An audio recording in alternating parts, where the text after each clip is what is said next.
Belly of the news beast, AFA Today on AFR Talk. If you're watching online or on television, that lady right there, that lady Liberty, you know what she stands for, right? I get to do whatever I want, and you can't say anything about it. That's what liberty is.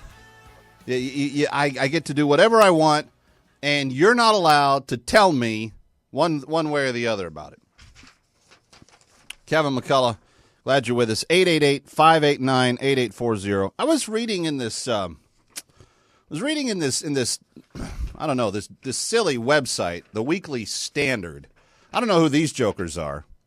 But they were saying, the headline says, no insurance is better than unapproved insurance under Obamacare. It says penalizes the wrong insurance 18 times more than no insurance. You hear about this? Would President Obama prefer you to have health insurance of which he doesn't approve or no health insurance at all? Well, based on the penalties under his plan, it would appear that he prefers you to have no insurance than to have the wrong insurance. And that's what the ladies on the Supreme Court, the Ginsburg and the Kagan and the Sotomayor were telling the Hobby Lobby yesterday. They were yelling at him and they were saying things like, well, just don't offer him insurance. I don't know if they were actually yelling at him. They might have raised their voice a little. Just don't give him insurance. Something more like that. I yell a little more. I don't think Sotomayor yells. I don't think Ginsburg can speak above a whisper, to be candid with you. I think she's too old. But yeah, so they were just saying to the Hobby Lobby, you're not a religious organization. So, you say the word religion or faith or God or morality, all of a sudden you're like forcing your worldview on a whole bunch of people that don't want to follow it. And you should be required to provide insurance for them. And it's their body, their health care. You don't get a say in it. But if you don't want to do that, if you're some sort of, pig-headed, evangelical, then what you should do is you should just not give them insurance at all. Oh, wait, what did you say, Hobby Lobby? Oh, you think it's a morally good thing to help give your employees insurance. Well, see, there you go, mention morality and God again. What kind of good does that possibly do anybody? What do you think? Everybody worships the same God you do? You think you talk to God? You think you have some pie in the sky hotline to the big fat genie sitting on the cloud? Is that what you think, Hobby Lobby?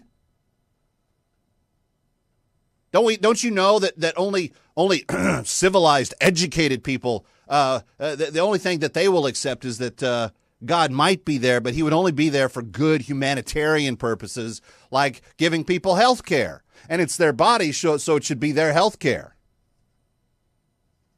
So that's why, I just found this out. I'm shocked by it, friends. I'm shocked by it. Obamacare doesn't require employers to pay for hotel rooms for midday trysts when people take their lunch breaks. And I'm just saying to myself, how could they have left out something so obviously critical to the overall health of the average worker?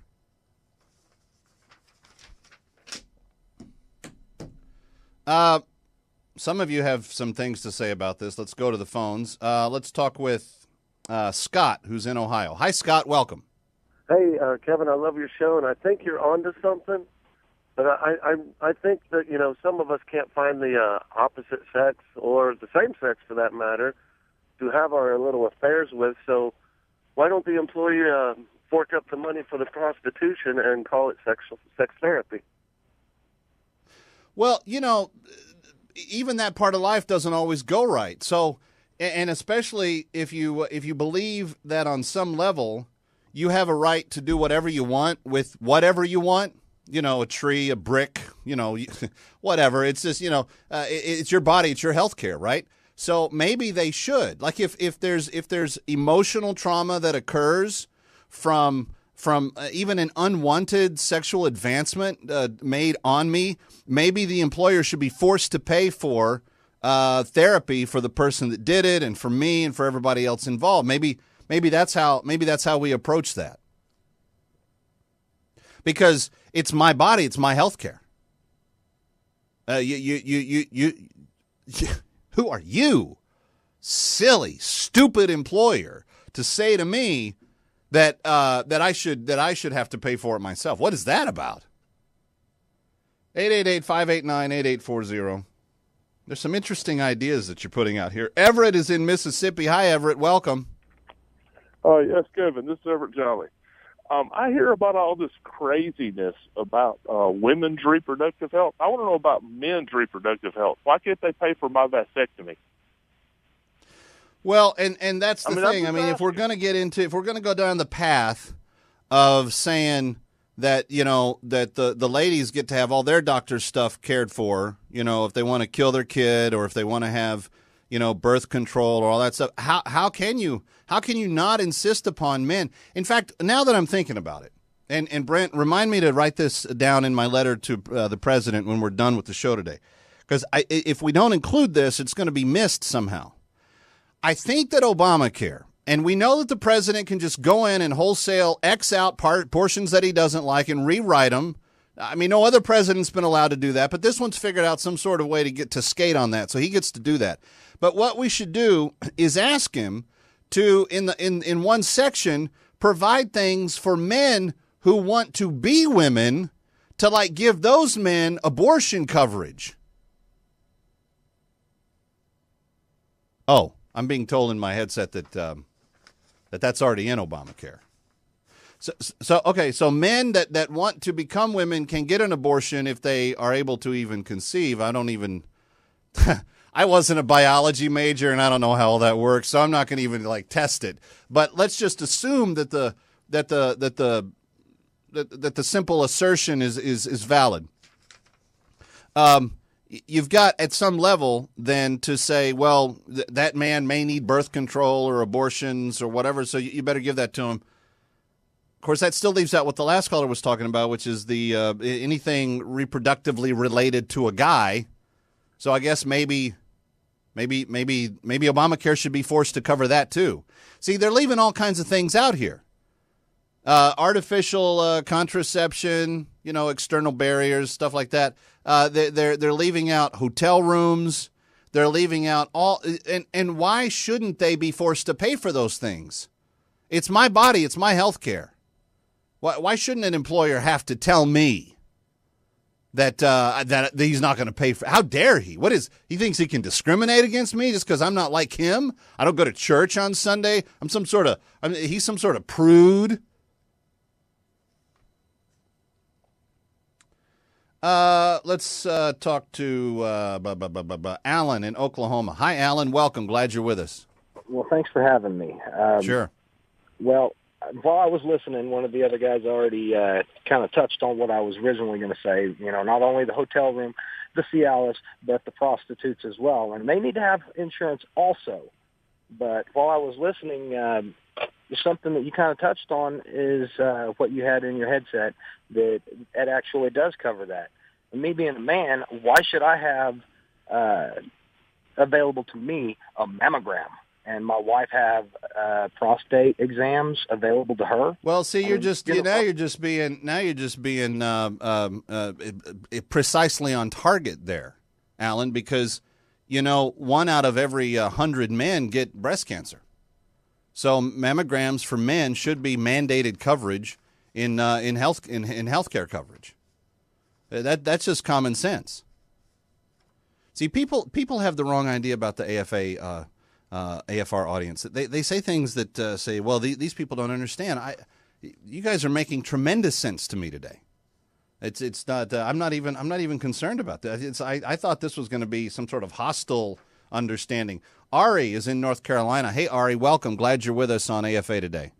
Yeah, thanks, Kevin. Enjoying the conversation today. There's a popular Jewish song of recent years, and it goes like this: Im Lavan Garti, Taryag Mitzvot Shomarti. And what that means is, I have lived with Laban, but yet I have been careful to observe the entire Torah. And this is something that Bible-believing people must understand, that they are up against a monolithic beast that has the power of the media, the power of the music industry, the power of the movies, the power of academia, the power of government, the power of the gun. And there must be absolute defiance to this beast, and the message must be made clear that you may get what you want, but you will not get capitulation from us. And they must understand that we are committed to the God of the Bible and His law. What is happening in history right now? Well, see, Ari, on that note, now you're being all moral and you're preachy. You brought up God. You brought up God's law. Like, how can someone who's obviously as narrow-minded as you be allowed in the new version, the new tolerant states of America? How can someone with such a narrowly bigoted, targeted view of the world be allowed to exist? Ari? Yeah, can you hear me? I can. Yeah. Our apologies to the world that we exist. But we're not going to change because God does not change. And I'm speaking to you from a Jewish point of view. The very existence of Israel is considered a blight on humanity by this beast. And the unity of Bible-believing people there's going to come a reconciliation between the Bible-believing people of Judaism and the Bible-believing people of Christianity. There's going to come a reconciliation and a unity. It will center on the Messiah, it will center on the Torah, and it will center on the land of Israel. Well, now you're sounding like one of those Old Testament guys that went around saying things and living in bushes and stuff. And yeah, again, I'm just not sure. See, in the tolerant states of America, to be so judgmental towards people, that doesn't sound like the God that I know. You know, the God that I've heard about, he just loves everybody. And that's why, that's just another, see, if Jesus were here, he would tell you, put the gun to the employer's head and make sure that they give me what I want. Give me that hotel room in the middle of the day because it's my body, it's my health care. 888-589-8840. Let's go to Texas and talk with Lee. I don't know if we can trust people from Texas. You got a governor there, Lee, that talks about God all the time, and I don't know, it just kind of drives some people nuts. Well, he can talk about God all he wants. Free country, free speech. Hey, you guys haven't mentioned much about this issue on the judges didn't bring up, and I don't know if it was argued, but current medical text in this country at all of the major universities will tell you that life begins at the instant of fertilization.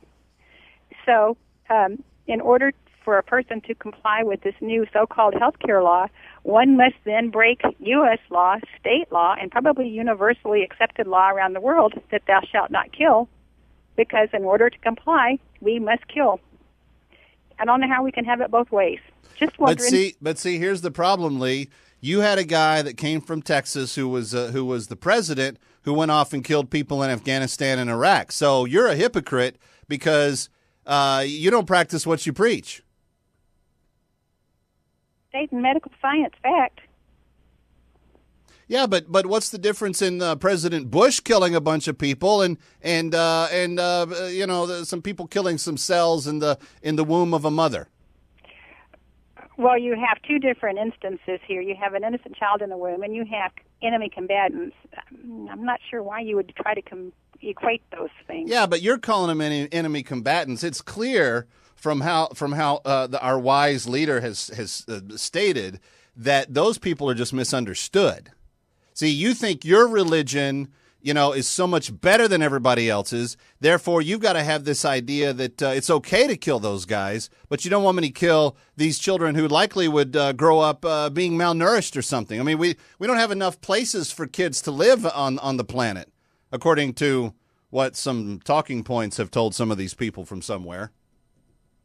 And going back to the original point, the judges that are all female on the Supreme Court yesterday barking at Paul Clement as he very rationally tried to stand there and make this argument that the First Amendment seems to apply to people whether or not they work for a religious organization or not.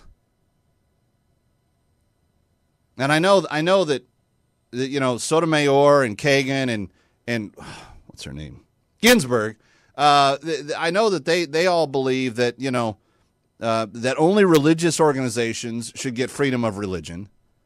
But this Clement guy, he has the audacity to think that every American has the right to claim the First Amendment, even the ones that don't work full time for a religious organization.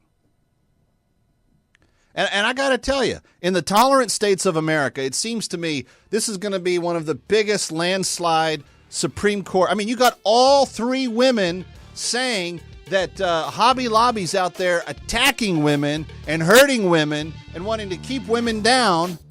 And then I go and find out through my very thorough research that they don't even offer to pay for hotel rooms for midday trysts for adulterous couples. How can they do that? I mean, my body, my health care. How and why can they get away with this? AFA Today on AFR Talk. I'm Kevin McCullough. More of your phone calls next. Stay with us.